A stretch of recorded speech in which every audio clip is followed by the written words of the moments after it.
मन में विनम्रता का भाव, जीवन की प्रत्येक अनुभूति का चिंतन, चित्त की चंचलता की संयमित साधना,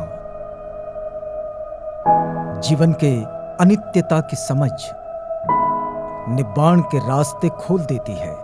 आज की बात। आज की बात, स्वागत।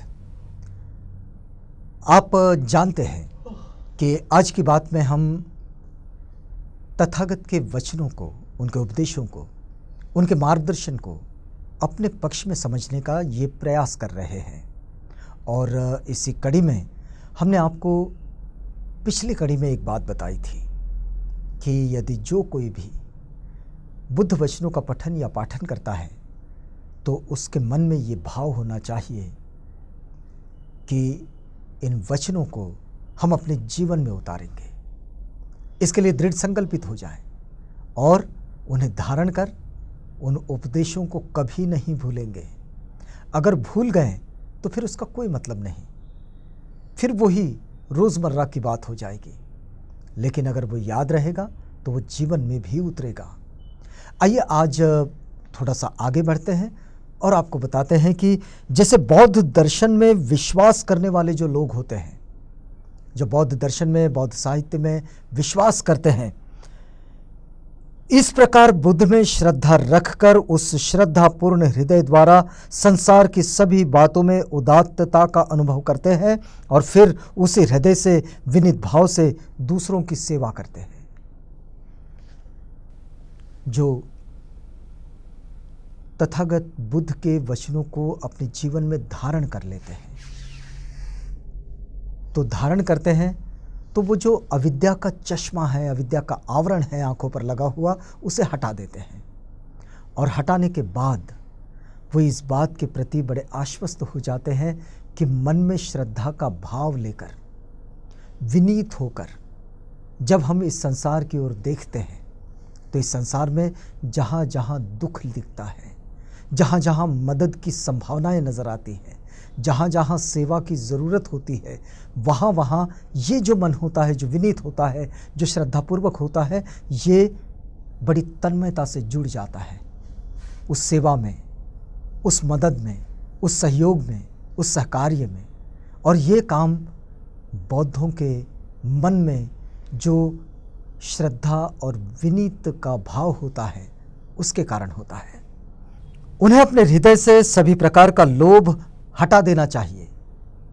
जो बौद्ध जीवन शैली को अपना लेते हैं उन्हें यह समझ जाना चाहिए कि लोभ ये हमारे जीवन का सबसे बड़ा दोष है, इससे बिल्कुल बाहर आ जाना चाहिए।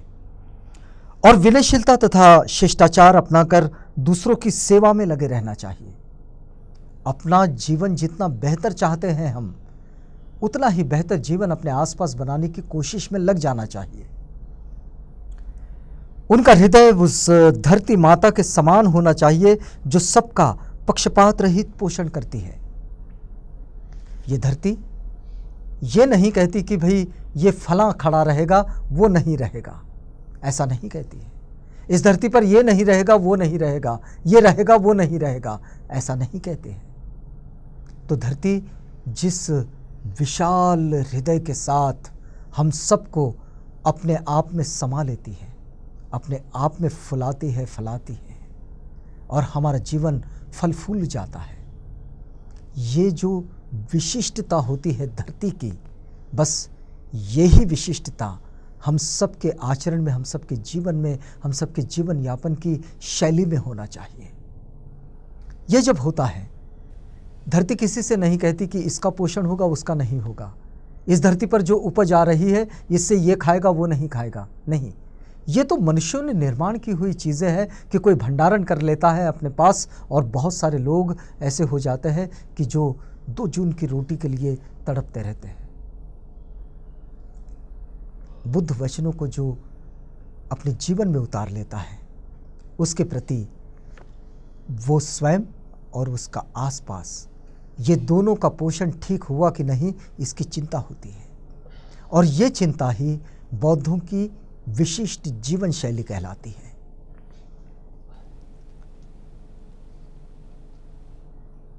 बिना किसी शिकायत से वो सेवा करते रहते हैं और जो सब सहते हैं और वे सतत उद्यमशील रहते हैं, सतत प्रयत्नशील रहते हैं कि इस संसार को बेहतरी की ओर कैसे ले जाया जाए, क्योंकि इस संसार को बेहतरी की ओर ले जाना बड़ा ही महत्वपूर्ण कार्य होता है।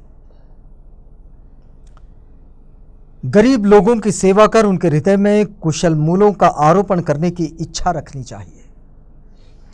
जो अभावग्रस्त है, जो नहीं जानते कि जीवन को कैसे यापन करना है, जो नहीं जानते कि तरक्की के रास्ते क्या होते हैं, वो नहीं जानते कि बेहतर जीवन की ओर कैसे बढ़ा जाता है, उन सबको हमारे पास जो बुद्ध वचनों का अमृत है, हमारे पास जो बुद्ध वचनों का अनुभव है, हम बौद्ध जीवन शैली का जो आचरण है, वो उन तक पहुंचाने की कोशिश करनी चाहिए ताकि वो जीवन भी बेहतर बन जाए, उनके जीवन में भी तरक्की को आना चाहिए।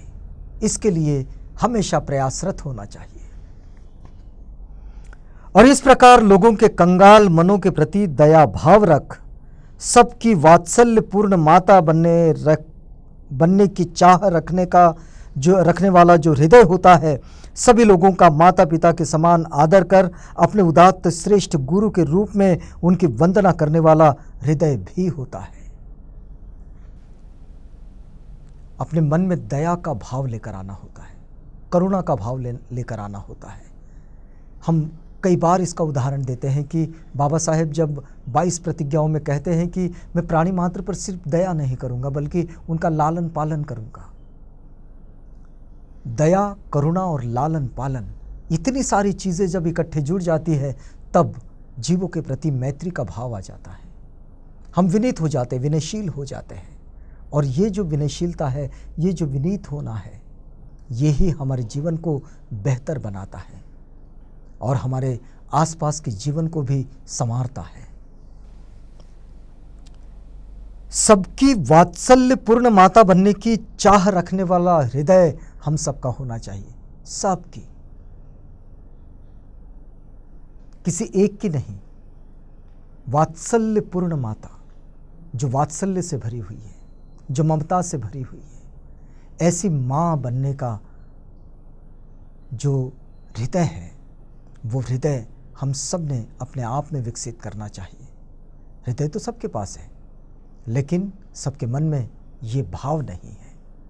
इस भाव को लेकर आता है बौद्ध जीवन शैली वाला वो रास्ता जो निब्बाण की ओर लिए चलता है और अपनी स्वार्थपूर्ण आकांक्षाओं का अंत करने की बात सिखाता है।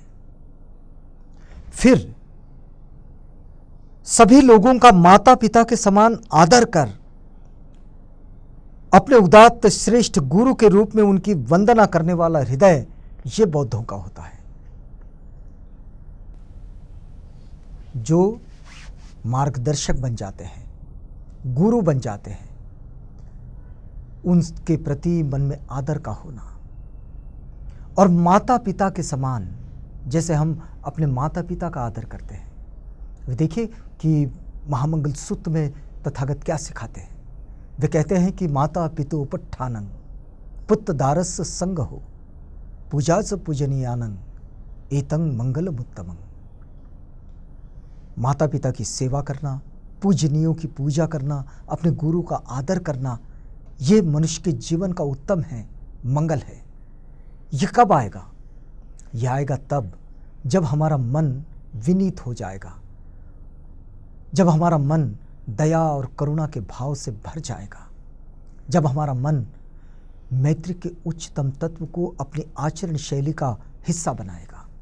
और ये वो जब करता है तब कहीं हम बेहतर जीवन की ओर चलने लगते हैं, मुड़ने लगते हैं और एक बेहतर जीवन का मार्ग धारण कर निब्बाण की ओर चल देते हैं। ये निब्बाण मतलब अपनी स्वार्थपूर्ण आकांक्षाओं का अंत कर अपने जीवन को बेहतर बनाने वाला रास्ता। यह अपने गुरु, अपने माता पिता सभी की वंदना करने वाला हृदय हो जाता है। ये सभी की वंदना करने वाला हृदय जो श्रेष्ठ जन है, माता पिता, गुरु, जिनके माता पिता जिनके कारण हमने अपने इस जीवन को पाया है, गुरु जिसने इस जीवन को श्रेष्ठ बनाने के लिए हमें रास्ता दिखाया है। ये जो श्रेष्ठतम जन हैं, इन सब के प्रति मन में विनीतता का यानी विनम्रता का भाव हो, आदर का भाव हो, वंदना का भाव हो। यही बौद्धों की जीवन शैली कहलाती है। तो आज की बात में हम यहाँ रुकते हैं, इस वादे के साथ कि हम आपसे कल पुनः मिलेंगे बुद्ध वचनों के मार्गदर्शन की एक नई कड़ी के साथ।